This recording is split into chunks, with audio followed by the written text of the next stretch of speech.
J'avais déjà commencé un tout petit dimanche, il y a quelques dimanches. Je n'avais pas fini, on va essayer d'aller rapidement. 2 Corinthiens 5, 17. On peut aller. Ok.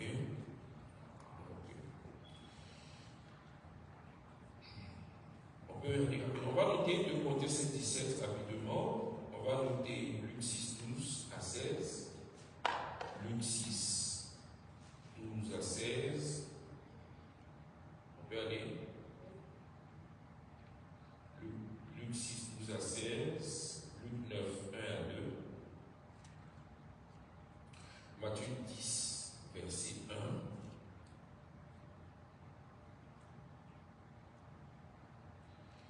Marc 3, 13 à 19.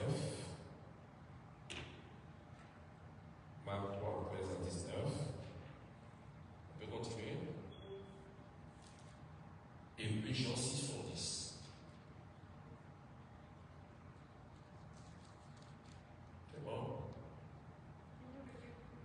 Je le prends? Ok. 2 Corinthiens 5, 17. 2 Corinthiens 5, verset 17. Jean et Luc 6, 12 à 16. Luc 9, 1 à 2. Matthieu 10, 1. Marc 3, 13 à 19. Et Jean 6, 70. Amen. Ok. Alors, on va lire. C'est bon? Ok. 2 Corinthiens 5, 17. Je vais rapidement. On dit, si quelqu'un est en Christ, il est une nouvelle créature. Les choses anciennes sont passées, et voici, toutes choses sont devenues nouvelles. Amen. On dit, si quelqu'un est en Christ, il est une nouvelle créature. On n'a pas dit qu'il est un chrétien. On dit, il est une personne qu'on a recréée. Amen. C'est-à-dire que maintenant on dit les choses anciennes, c'est-à-dire que les choses qui te fatiguent, les choses qui fatiguent cette personne-là, passent. Amen. Ça veut dire que cette personne n'a même pas besoin de délivrance pour que ça passe. Pour que ces choses qui nous plaisent passent, la seule condition, le seul endroit où soi doit se retrouver, c'est quoi? C'est en Christ. Amen. Et j'ai expliqué ici que Jésus-Christ, c'est la même personne, mais non pas les mêmes natures. N'est-ce pas? J'ai dit que Jésus c'est l'homme. Et Christ c'est l'esprit. Et on peut lire rapidement Matthieu 16, 16, rapidement pour continuer. Matthieu 16, 16 dit, il dit ceci, les disciples ont posé, Jésus a posé une question aux disciples en leur disant, il dit, disons rapidement, Matthieu 16, 16, 16, verset 16, dit ceci. Simon, lisons à partir du verset 14. Il répondit, les uns disent que tu es Jean. Bon, lisons à partir du verset 13 pour mieux comprendre. Jésus étant arrivé dans le territoire de Césarée, de Philippe demanda à ses disciples, qui dit-on que je suis, moi, le fils de l'homme.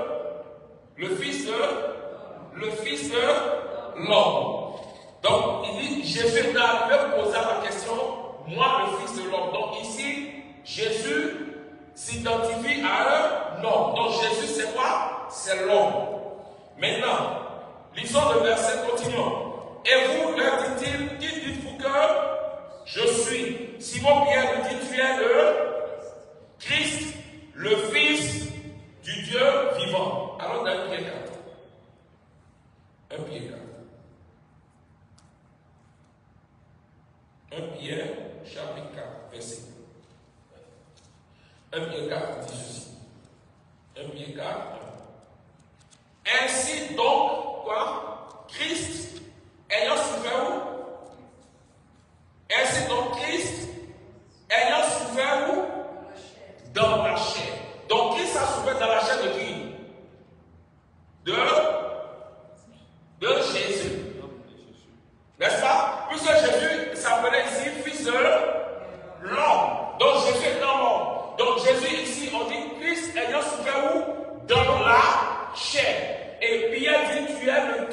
le Fils de Dieu. Donc c'est Christ qui est le Fils de Dieu. Et Jésus est venu faire quoi? Est venu se révéler, celui qui est né homme. Amen. Donc Jésus-Christ, c'est deux personnes, c'est la même personne, mais non pas les mêmes natures. Donc Jésus c'est l'homme et Christ c'est l'esprit dans Jésus. Amen. Maintenant, on nous dit ici que notre délivrance se trouve en quoi? En Christ.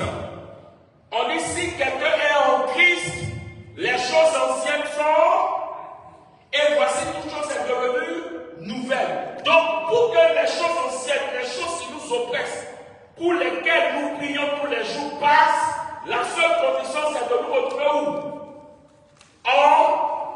En Christ. Maintenant, la première chose que Jésus fait, quand il est venu, il a commencé par appeler chacun de nous. Amen. Alors lisons Luc. J'ai dit tout à l'heure, on va dire comment? On lit Luc 6, 12. Suivons, je vais quelque part. Luc 6, 12. Luc 6, à partir du verset 12. En ce temps-là, Jésus se rendit sur la montagne pour prier. Il passa toute la nuit à prier Dieu. Donc, Jésus là est allé faire quoi? Il est allé prier. Ok, continuons la lecture. Quand le jour parut, verset 13, il appela ses disciples et il en choisit 12 auxquels il donnera le nom de qui? D'abord, Simon qui nommera Pierre, André son frère, Jacques, Jean-Philippe, Barthélemy, Matthieu, Thomas, Jacques, fils d'Alphée, Simon, appelé le Zélote, Jude, fils de Jacques, et Judas Iscariote qui devait traître. Ok. Alors dans Luc 9. Luc 9.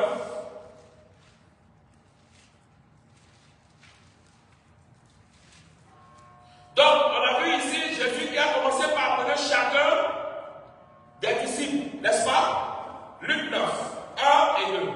Jésus ayant assemblé les 12, c'est Jésus, n'est-ce pas? Leur donna force et pouvoir sur tous les démons avec la puissance de guérir quoi? Les maladies. Donc, il a appelé chacun d'eux et il a commencé par faire quoi? Par leur donner la puissance, le pouvoir sur les démons. Donc, Jésus a appelé chaque disciple comme il nous a appelés. N'est-ce pas? On continue la lecture. Alors, dans Marc 3, verset 13. Marc 3, verset 13. Marc 3, verset 13. Alors, Marc 3, verset 13, on dit ceci. Il monta ensuite sur la montagne, il appela ceux qu'il voulut, et ils vinrent auprès de lui, il en établit 12 pour les avoir avec lui. Et pour les envoyer prêcher avec le pouvoir de chasser les démons.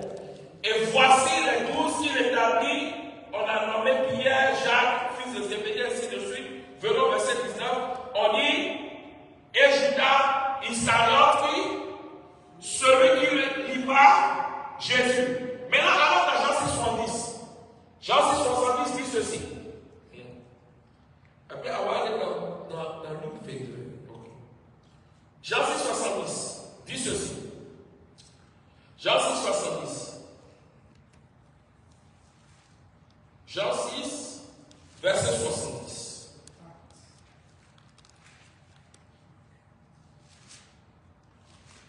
On a trouvé? Lisons 69 à 70. Ah, non, lisons 68 d'abord. Simon Pierre lui répondit, Seigneur, à qui irions-nous? Écoutez très bien, écoutez. Tu as les paroles de la vie éternelle. Et nous avons cru. Et nous avons connu que tu es le Christ, le Saint de Dieu. Jésus leur répondit, n'est-ce pas moi qui vous ai choisi, vous les 12, et l'un de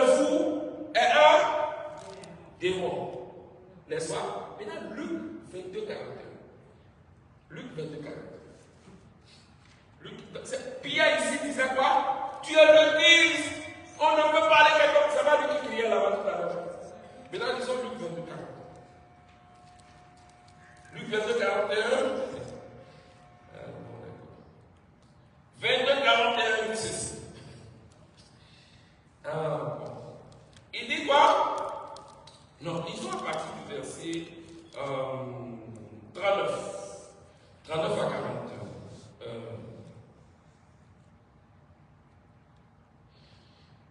Alors, on lit, il dit quoi? Après cette sortie, il alla vers qui? Selon sa coutume. Et puis, quelqu'un peut lire, vers sa coutume,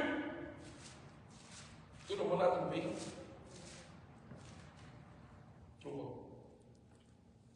Après s'être sorti, il alla selon sa coutume à la montagne des Oliviers.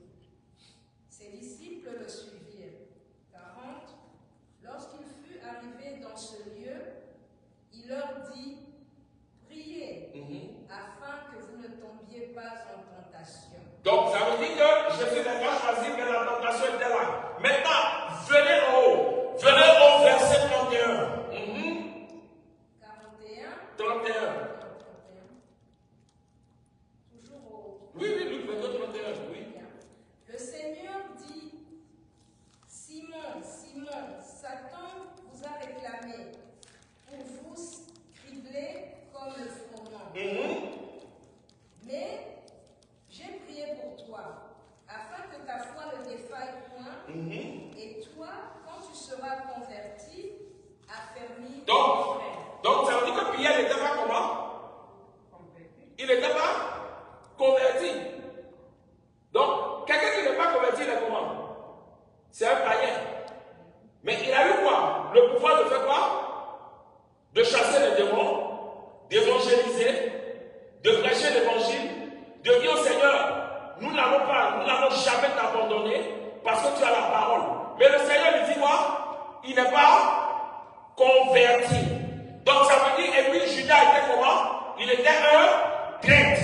Mais il avait le pouvoir de faire quoi? De chasser les démons. Il avait le pouvoir de faire quoi? De parler en langue. Il avait le pouvoir de faire quoi? D'évangéliser. Mais Jésus dit qu'il est un prêtre. Et puis encore, il dit qu'il est un démon. Et Pierre qui lui disait tout à l'heure, nous n'avons jamais abandonné, Jésus lui dit qu'il est quoi? Il est un homme converti. Mais il avait le pouvoir de chasser. Il avait le pouvoir d'évangéliser. Il guérissait. Mais il n'était pas converti. Donc ça veut dire que Jésus étant venu à choisir chacun. Ce n'est pas parce que tu as accepté Jésus que tu es converti. Il n'a pas dit celui qui a accepté Jésus aura la vie éternelle ou sera débrouillé. Il te dit quoi?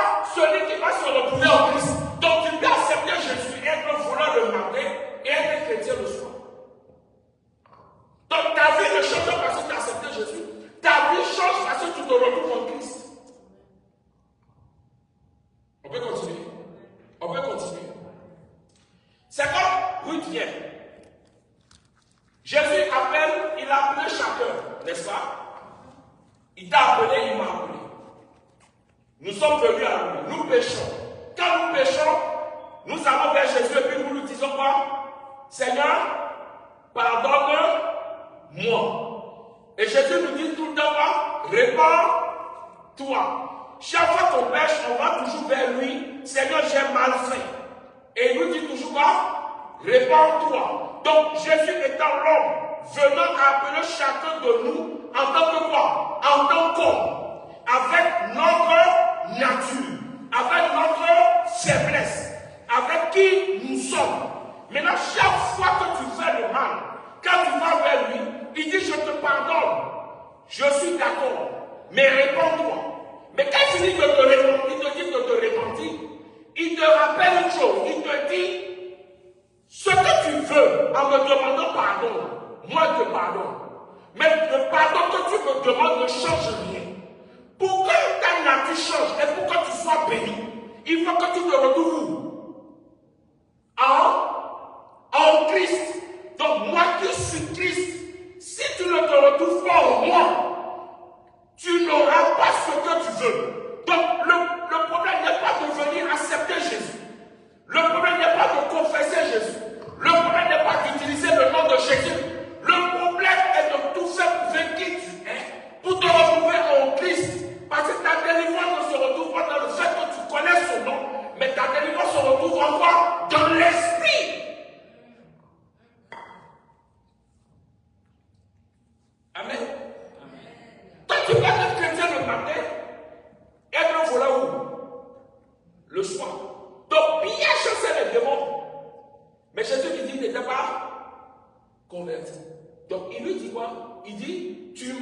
m'ordonneras, tu me régneras. On l'a vu, puis il a fait quoi? La régner. Donc, chacun de nous a été appelé avec nos faiblesses, avec nos difficultés. Le nom de Jésus que tu connais ne change pas ta situation. Il faille que tu puisses lutter pour te retrouver où? En Christ. Mais le problème est ceci. Les gens ont chassé les démons. Et oui, tu peux t'asseoir là. Jésus leur a dit une chose. Il dit, n'est-ce pas par quoi? Par ton nom que nous avons chassé quoi? Les démons. Et Jésus leur a dit, je ne vous ai jamais connu, vous, ouvriers d'iniquité. Donc, il chassait les démons. Il priait pour les gens étaient guéris. Mais Jésus leur dit, je ne vous ai jamais connu. Donc, le problème n'est pas le résultat de ta prière. Le problème est que tu peux prier être ressourcé. C'est bon. Le problème est de connaître le nom de Jésus. C'est bon. Le problème est que est-ce que ta nature a changé? Si ta nature n'a pas changé, tu n'hériteras pas. Bien que tu connaisses le nom de Jésus. Le problème est qu'il y a des gens, comme lui ne fornique pas, il ne ment pas. Il pense que le fait, tout péché se résume à la fornication. Ou tout péché se résume au mensonge. Mais si tu es hypocrite, tu n'entreras pas. Donc, il y a d'autres péchés qui peuvent te fermer les portes. Le péché que tu crois ne pas te fermer les portes, ou tu penses que c'est seulement le sexe, ou c'est seulement autre chose qui peut te fermer les portes. Il y a des gens qui ne forniquent pas, mais qui sont très hypocrites. Cette nature d'hypocrisie, si tu ne la changes pas, bien que tu confesses le nom de Jésus, tu n'entreras pas. Amen. Donc le problème n'est pas de prier. Les gens ils pensent, tu peux faire 5 heures de prière. Le fait que tu pries, le fait que tu jeûnes, le fait que tu sois exaucé, ne fait pas de toi une héritier du royaume. Il y a des choses en toi qui peuvent te fermer le ciel. Tant que ces choses n'ont pas changé, pour que tu te retrouves dans l'esprit, tu n'auras rien. C'est pour ça qu'ils ont fini de chasser les démons. Ils étaient contents. Mais ils n'ont pas dit en ton nom nous avons chassé. Ils ont dit par ton nom. Donc une chose est d'être en lui, une autre est de faire les choses en dehors de lui. Donc tu peux chasser. Il n'a pas dit n'est-ce pas en ton nom que nous avons chassé. Ils ont dit n'est-ce pas par ton nom. Il y a une différence entre quoi? Le par et le où et le en. Je prends un exemple. Maman, je vais chercher du boulot quelque part. D'accord? Et c'est elle qui connaît le directeur de quoi? De l'entreprise. En allant dans le bureau, elle me voit dans la salle d'attente. D'accord? Elle me dit, ah, en fait, tu cherches quoi? Je dis, ah, je veux déposer un dossier. Elle dit, ah bon, ok. Elle rentre chez le directeur, elle lui parle de moi. Le directeur m'embauche. Je dirais que j'aime le boulot par quoi? Par elle. Mais est-ce que le directeur me connaissait avant de me donner le boulot? Non. Le directeur connaissait qui? Elle. Donc, j'ai eu le boulot par qui? Par elle. Donc, le problème est que j'ai eu le boulot par elle. Donc, tu chasses les démons. Bien que tu sois comme tu es, les démons t'obéissent pas parce que toi, ils te connaissent, mais à cause du nom que tu as envoyé, invoqué. Donc, ils respectent le nom et ils partent. Mais toi, en voyant l'obéissance de ces démons, cette création te fait croire que c'est parce que tu as quelque chose d'extraordinaire. Non. Ils ont fini de chasser, ils ont prophétisé, ils ont tout fait. Mais à la fin, le Seigneur leur a dit, je ne vous ai jamais connu, car vous êtes des souviens de quoi? D'iniquité. Mais ils ont utilisé le nom de qui? De Jésus. Ils ont chassé au nom de qui? De Jésus. Mais Jésus dit, je ne vous ai pas connu, parce que votre nature n'a pas changé. Donc tu peux être voleur et ordonner, les démons vont t'obéir. Mais le problème est que tant que tu ne te retrouveras pas en lui, tu n'hériteras pas.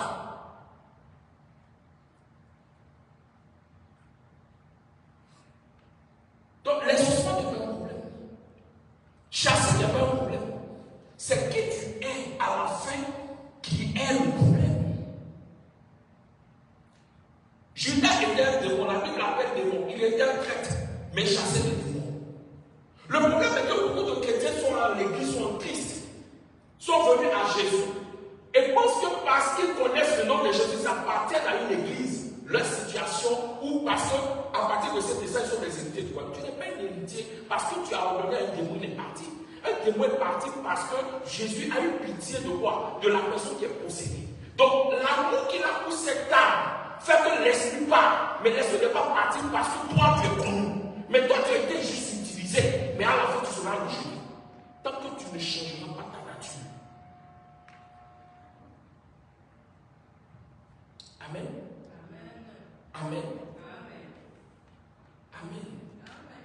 Donc, le problème n'est pas à ce niveau. Le problème est que beaucoup sont assis, confessant le nom de Jésus, mais croient déjà qu'ils sont des héritiers. Tu n'es pas héritier parce que tu confesses le nom de Jésus ou parce que tu as connu Jésus.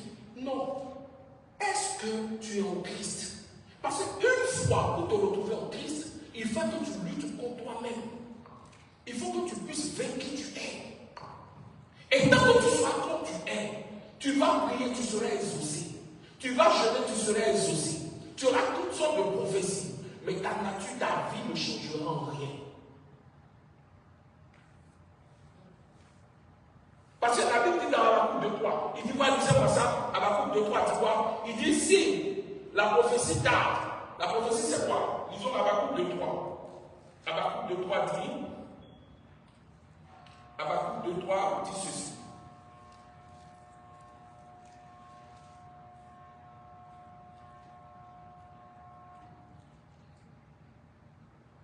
Disons, Habakkuk 2.3.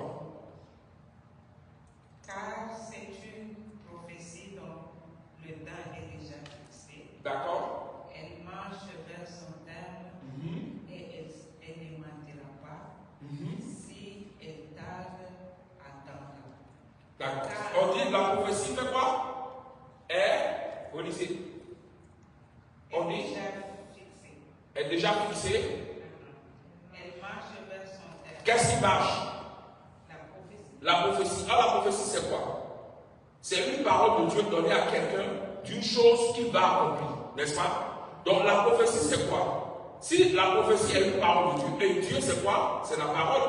Donc, la prophétie, c'est quoi? C'est l'arrivée de Dieu. On dit, elle marche. Qui marche? Dieu. Donc, c'est l'arrivée de Dieu vers quoi? Vers une personne pour accomplir quoi? Une chose qu'il a promis. Maintenant, continuez la lecture. Il dit ceci. Il dit, Et elle ne mentira pas. elle ne mentira pas. Si elle tarde, Si qui tarde, attendra. stop, moment. Qui, si elle tarde, qui? Qui est quoi? Si Dieu dit, si je tarde, il dit quoi? Attends-moi. Mais pourquoi il te dit attends-moi? Pourquoi dans l'attente, là, Dieu veut voir quoi? Il veut voir quelque chose. Donc quand on te donne une prophétie, ça veut dire qu'on a Dieu, ça veut dire que c'est Dieu qui a dit je viens vers toi. Mais là, il dit si ce que j'ai dit tard, attends-moi. Mais là, dans l'attente, il veut voir quoi? Il veut voir qui tu es. C'est pour ça qu'en hébreu, on dit ceux à qui la parole a été donnée, cette parole n'a pas trouvé en moi, en moi, ce qui doit être trouvé pour être accompli. Donc le problème est qu'on peut te donner 10 000 prophéties. Mais Dieu te dit, si je parle pour toi, il faut que tu m'attendes pour que je vienne réaliser. Mais dans l'attente là, lui veut voir ce que tu es devenu. Donc, si tu es charnel, ou bien, si tu as d'abord, il y a des gens, le problème, c'est la prophétie. Non, tu vas te marier, tu vas être élevé, tu vas... Mais écoute, si tu aimes la prospérité, d'accord, et on te prêche la prospérité, cette parole ne te rendra pas spirituelle. Elle te rendra comment? Encore plus charnel. Pourquoi? Parce que c'est ce que tu aimes. Et la parole qu'on te donne, au lieu de te rendre spirituel, elle ne fera que te détruire. C'est pour ça que la Bible dit, prenez le lait spirituel et comment? Impur. Donc il y a deux laits. Il y a le lait spirituel et la Bible dit impur. Donc il y a la fausse parole et la vraie parole. Maintenant, c'est ce que tu as entendre, on te le dit. Elle ne te rendra pas spirituel, elle te rendra charnel. Maintenant, Dieu te dit, si je t'ai promis, attends-moi. Dans l'attente, il veut voir qui tu es. Maintenant, il te dit, ce qui t'a promis là, ça se réalise quelque part. Éphésiens 4:2, lisez. Donc, la prophétie qu'on te donne, elle ne se réalise pas de Lisez Éphésiens 4, 2. Il dit ceci. Éphésiens 4, 2. Éphésiens 4, 2. Éphésiens 4, 2. Dieu, en toute humilité et douceur, avec... Non, stop. Éphésiens 1, pardon, 3. Éphésiens 1. Éphésiens 1, chapitre 3. Éphésiens 1, 3, joli. Oui. Béni soit Dieu, Béni soit Dieu, le Père de notre Seigneur Jésus-Christ, oui, qui nous a bénis de toutes sortes de bénédictions spirituelles dans les lieux célestes en Christ. donc il t'a béni où? En Jésus ou en Christ? En où? En Christ. Donc la bénédiction n'est pas en Jésus, c'est où? C'est en Christ. Donc il dit, il t'a béni où? En Christ. Donc tu n'as plus besoin de te prophétiser que tu vas prospérer. On t'a déjà dit que tu es déjà prospère. Mais ce qu'on doit t'enseigner pour que tu comprennes comment avoir cette prospérité, c'est comment te retrouver en Christ. Donc même si on prophétise que tu seras prospère, tu n'as plus besoin de la prophétie de la prospérité. On l'a dit qu'on t'a déjà béni. Mais là, la même Bible te dit quoi? Que nous sommes une partie de qui? De Christ. Donc si je suis une partie de Christ, vous êtes le rocher qu'on a taillé. Donc il a dit que ce qui se trouve en Christ se trouve où? En moi. Mais là, on te dit quoi? On te dit que ce qu'on t'a dit là, ce qu'on t'a promis là, pour qu'elle se réalise, il faut que tu te retrouves où? En Christ. Parce que c'est en Christ que se trouve la bénédiction qu'on t'a promise. Donc si tu ne te retrouves pas en Christ, on va pas prophétiser sur toi du matin au soir, tu ne seras jamais prospère. Donc tu n'as plus besoin de la prophétie de la prospérité. Tu as juste besoin de comment on doit t'enseigner pour que tu te retrouves en Christ pour aller prendre ta bénédiction. Parce que tu es déjà béni. Amen.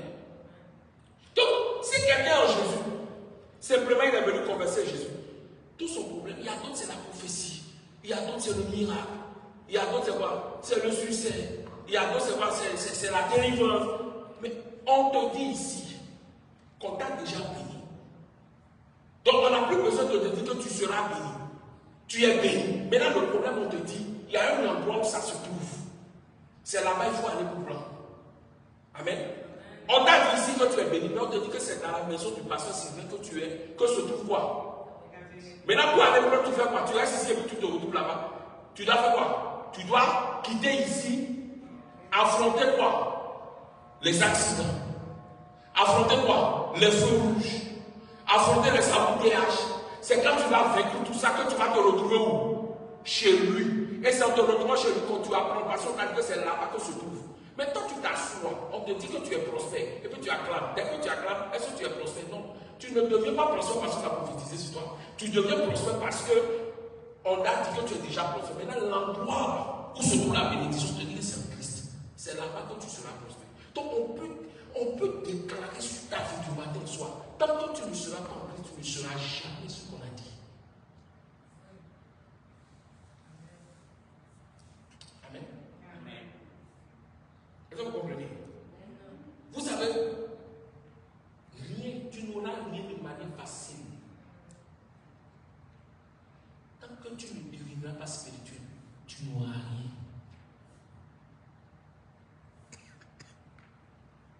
Donc il y a un endroit où se trouve quoi? Se trouve quoi? C'est où? En Christ.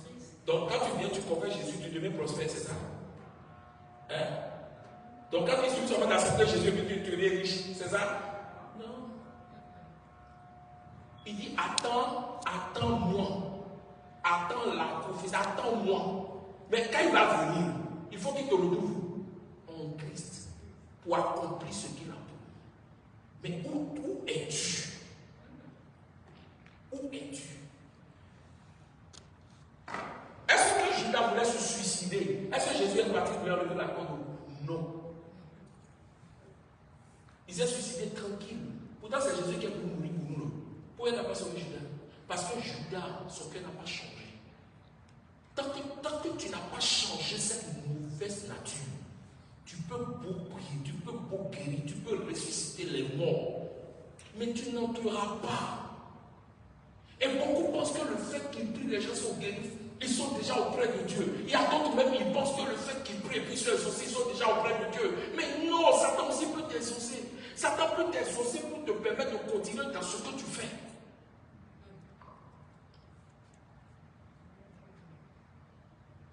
Donc, avoir Jésus, confesser Jésus, ne change rien.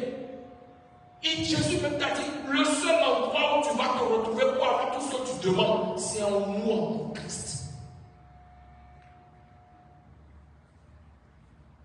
D'autres, c'est la délivrance. Ils ont battu. Ils ont battu. Regardez Matthieu. Matthieu 12, 43. Matthieu 12, 43. Matthieu 12, 43. Il dit, si je tarde, fais voir, attends-moi. Dans l'attente, Dieu attend quelque chose de toi.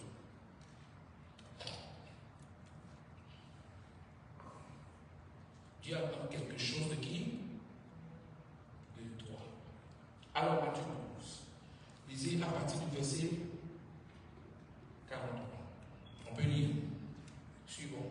Matthieu 12,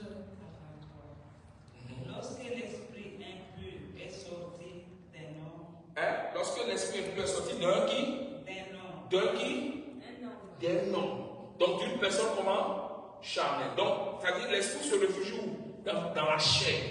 Dans quelqu'un qui est charnel. Pourquoi? Parce qu'il a besoin de la chair pour œuvrer dans le monde physique. N'est-ce pas? Donc un esprit ne peut pas agir dans le monde physique s'il n'a pas eu quoi? S'il n'a pas retrouvé, s'il n'a pas de chair. Parce que le monde physique, on touche. Elle est physique, il est spirituel. Donc il ne peut pas toucher aux choses physiques. Parce que sa nature ne lui permet pas. Donc il a besoin de quoi? D'un corps dans lequel il doit se réfugier. Pour faire quoi? Pour pouvoir agir dans le monde physique. Ok? Alors continuons la lecture. Il dit. Il va par le lieu aride. Donc dès qu'il sort de quelqu'un, il fait quoi? Il va par des lieux arides.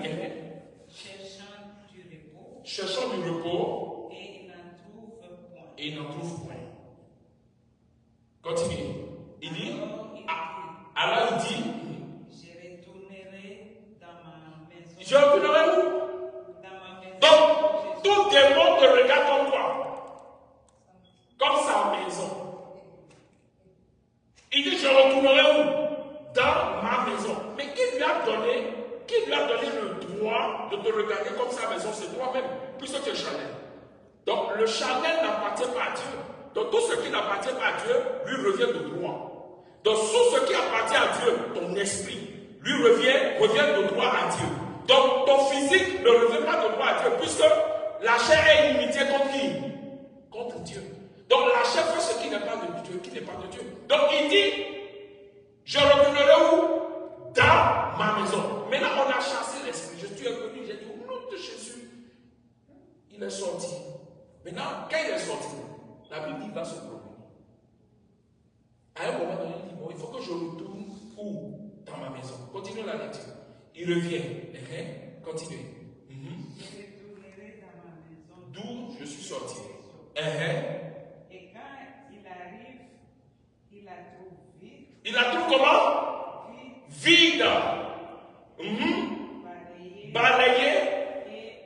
Et orné. Donc ça veut dire que le vide est toujours là. Le vide n'a pas été comblé par quoi? Par Christ. Par la parole. Donc, qui doit combler le vide? C'est Christ qui te l'a comblé de toi-même. Toi-même. Donc, ça veut dire que quand l'esprit est sorti, imagine tu as un démon. On a chassé le démon. C'est un démon de mensonge. On a chassé le démon. Tu as prié jusqu'à le pasteur a prié pour toi. Oh Seigneur. Et puis le démon est parti. Tu as été délivré du mensonge. Le vide est là. L'esprit du mensonge revient. Il vient voir le Dieu balai. C'est-à-dire que ta vie, il n'y a pas de parole. Elle est vide. Il n'y a rien. Il n'y a pas. Le vide n'est pas comblé par la parole de Dieu. Qu'est-ce que l'esprit fait maintenant? Continue la lecture. Donc, tu as dit au départ, tu es un gros menteur. Maintenant, l'esprit du mensonge est parti. Maintenant, ta vie, là, tu n'as pas comblé par la parole, tu l'as laissé en vrac. Et toi, tu confesses tous les jours, j'ai accepté Jésus. Tu viens à l'église, tu chantes, tu danses, tu balayes l'église, comme beaucoup de chrétiens, ils ne savent faire que ça. connaît Jésus au ballet, on chante Alléluia, on fait les dons, on fait les dîmes, on fait les offrandes. Quand on voit que bon, le péché est un peu trop, on va courir vers le pasteur Sylvain, on lui fait une petite offrande, parce qu'on se dit, bon, si tu fais cette offrande-là, ça peut effacer le péché là, non, ça n'effacerait rien. Maintenant, on dit, c'est un démon, il est parti, continue la lecture. Tu n'as pas rempli le vide est toujours là.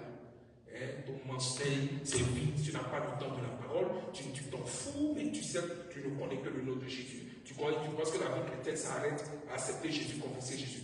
Maman, continue la lecture. Et puis il dit quoi? Il s'en va. Il s'en va.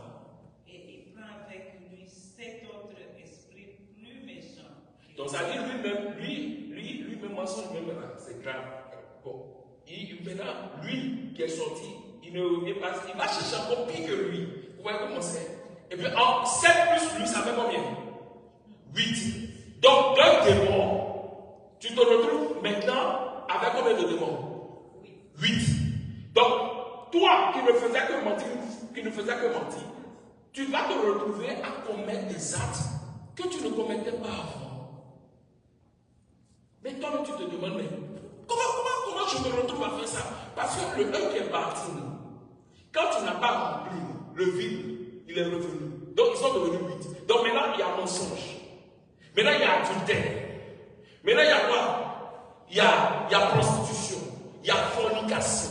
Il y a tout ce que toi-même tu ne voyais pas, tu voyais le faire. Tu te découvres en train de faire quoi? En train de le faire à nouveau. Pourquoi? Parce que le vide qui était là n'a pas été comblé par ta personne, par la parole de Dieu, par Christ. Donc l'esprit il revient, maintenant ta vie devient comment? Pire.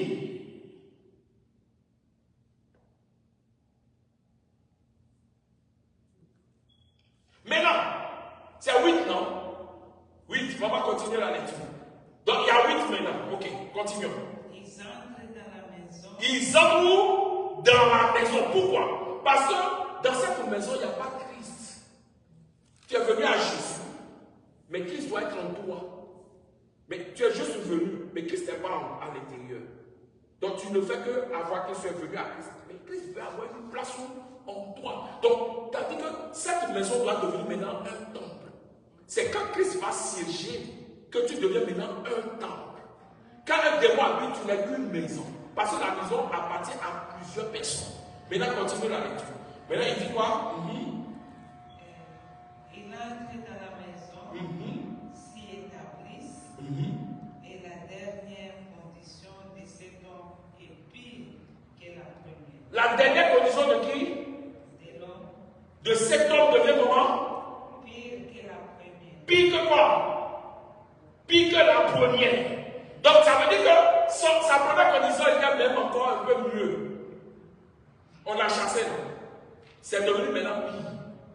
Donc ça veut dire quoi? Ça veut dire que si après ta délivrance ou après la prière, ou après que l'homme de Dieu ait prié pour toi, si tu n'as pas pris ta vie au sérieux pour conserver ta délivrance, tu vas détruire ta vie. C'est pour ça que moi aujourd'hui, je ne fais plus trop de délivrance tant que je n'ai pas fait asseoir la personne correctement dans la parole. Parce que j'ai fait des délivrances où j'ai dit après, mais on m'a parlé de cette fille qui est devenue pire. Parce que quand on a fini, elle est partie. Quand j'ai fini au programme, je suis parti. Elle devait faire quoi? Elle devait lutter pour conserver sa délivrance. Mais elle a laissé sa vie.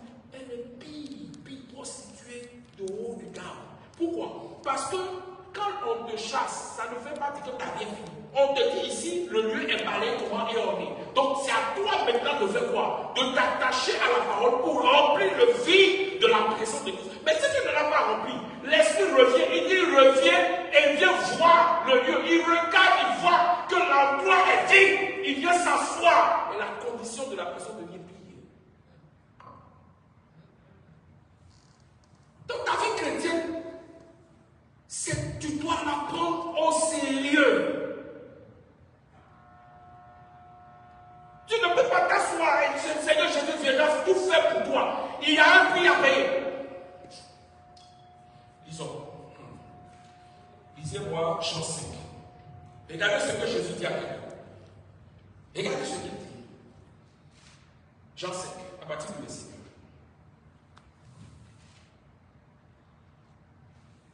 1. Jean 5.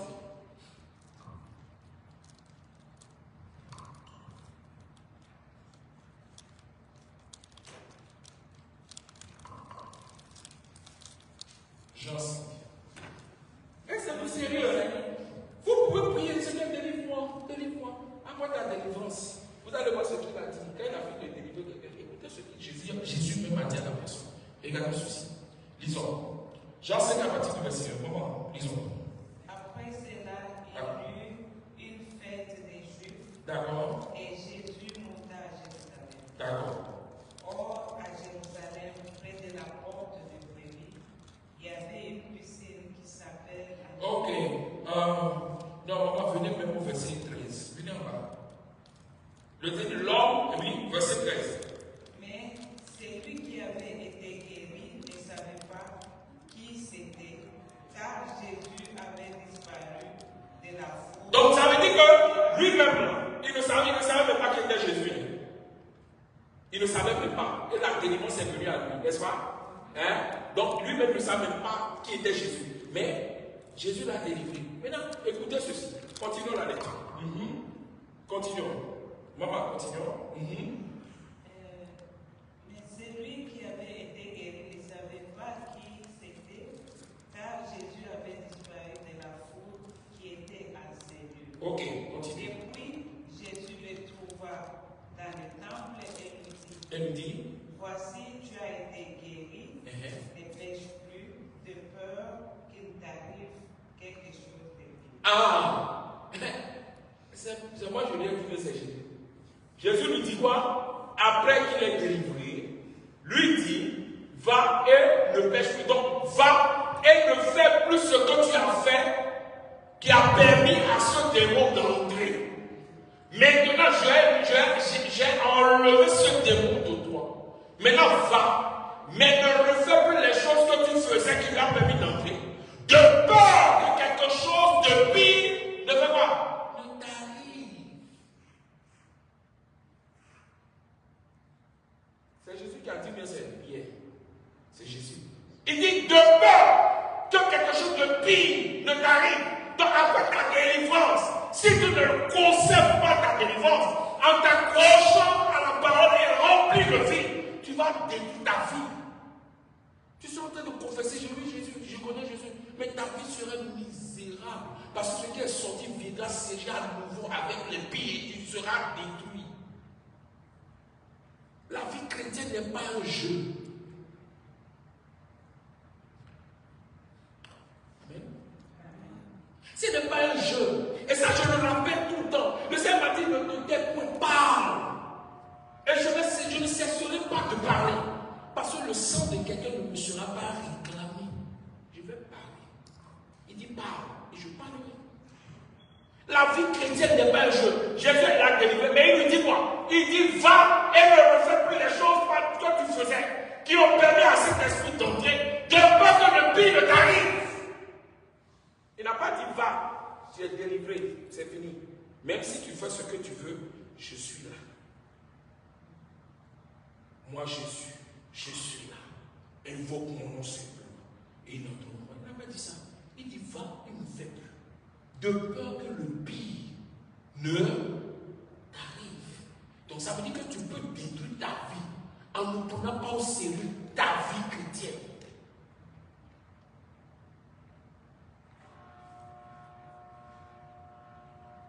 Amen. Donc la vie chrétienne n'est pas quoi? Ce n'est pas pour tout le monde. Ce n'est pas pour n'importe qui. Si Dieu t'a fait grâce de sortir de quelque chose que toi tu reconnais de mauvais, il faut que tu te rappelles que ça va. Il a dit dans Deutéronome, il dit veille sur ta vie, veille sur ton âme, veille sur toi. Donc il y a une condition. Il dit, maintenant dans un Pierre, il dit si le juste se sauve avec peine, il dit si le juste se sauve. Jésus dit si le juste se sauve. Donc ça veut dire que toi-même tu dois chercher à faire quoi? Se sauver, veut dire s'arracher d'eux. Donc toi-même tu dois te battre pour t'arracher d'eux. Sinon, le pire peut t'arriver. C'est pour ça que vous allez voir des gens qui ont bien commencé, mais qui finissent très mal. Parce qu'ils n'ont pas pris leur vie chrétienne comment au sérieux. Tu as lutté pour que cette chose que tu faisais, ça, tu as pu abandonner. Mais tu n'as pas pris ta vie au sérieux. Il te dit le pire peut t'arriver.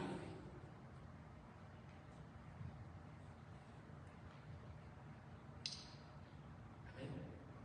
C'est un pasteur qui me disait un jour, j'étais allé prêcher chez lui, 95% des femmes de l'église sont des prostituées.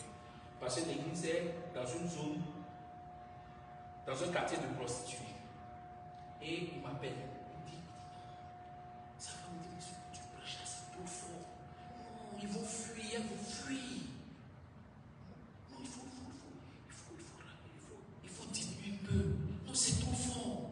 Non, il faut essayer. Il faut essayer. Ah bon? Parce qu'elle vient donner 10 les dimanches. Samedi soir, elles sont attendues. Dimanche matin, elle vient donner offrande.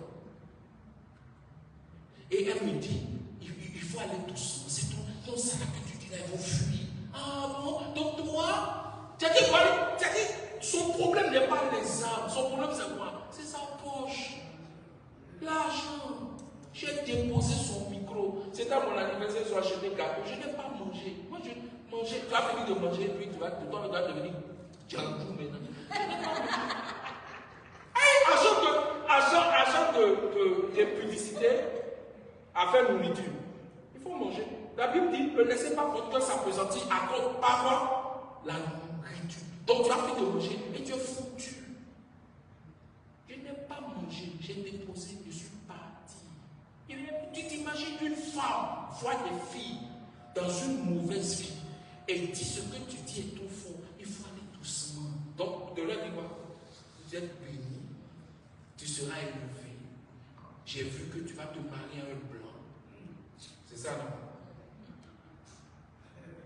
Donc, quand je vais dire ça, leur sang me sera élevé. Parce que la Bible dit, il dit, si tu avertis le pécheur, et s'il se détourne de la mauvaise voie, mais si tu ne l'avertis pas, son sang te sera élevé. Donc j'ai vu que ceux-là, ce n'étaient pas des ennemis, c'était des ennemis de ma destinée. Je me suis séparé d'eux. Je me suis séparé d'eux. Quand toi-même tu sais que ta vie n'est pas normale, on te dit que Dieu dit qu'il va t'élever là. Est-ce que toi-même quand tu entends, tu vois ta vie en fonction de ce que Dieu te dit?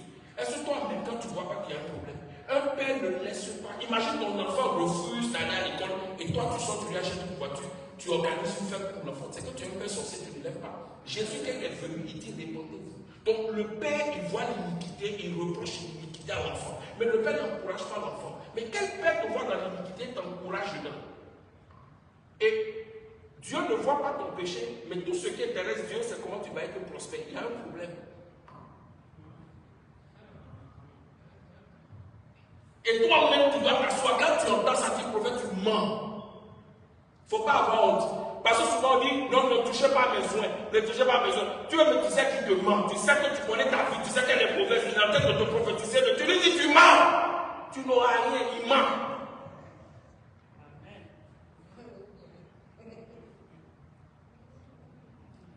Amen. Parce que c'est toi qui vas vivre seul dans ta douleur. Personne ne sera là pour toi. Donc quand tu veux faire, il faut réfléchir à ton après et réfléchir à tes enfants, réfléchir à tout. Sinon, tu seras seul à pleurer. Tu sais que tu es faux, on te dit que tu vas prospérer. Quand toi tu regardes ce qu'on t'a dit, et tu regardes ta vie, et c'est la même chose.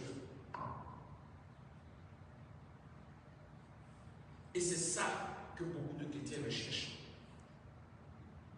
La prospérité, le succès, tu vas être béni. Moi, il y a une femme qui est venue me voir un jour. Et elle me dit, non, même hier, c'est hier, il y a une maman qui m'appelle, elle m'envoie une vidéo d'un gars qui débattait un peu avec un pasteur sur, il dit la parole de Dieu, la Bible n'est pas la parole de Dieu. Et il a pris des versets pour démontrer.